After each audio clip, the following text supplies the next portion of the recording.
You got your paperwork? Give it to me. I'm not seeing your second grade graduation diploma in here. What do you want me to do with this without the diploma?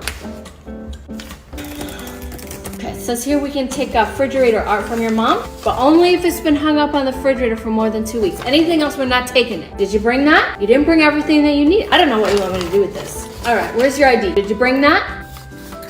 You got your haircut? Yeah, everything matches, but how do we know that it's really you? All right, let me get you posted. I'm gonna write it down, then you gotta come back. When you expedite it and call, we're not gonna answer. There's 4 people working here. What else we got here? I'm just gonna write down your blood type. It's just better if you have it in the packet. All right, did you bring every tax return you've ever done? Seems like you didn't even read the website. I don't know how long it's gonna take. It could be 6 weeks or 7 years. Okay.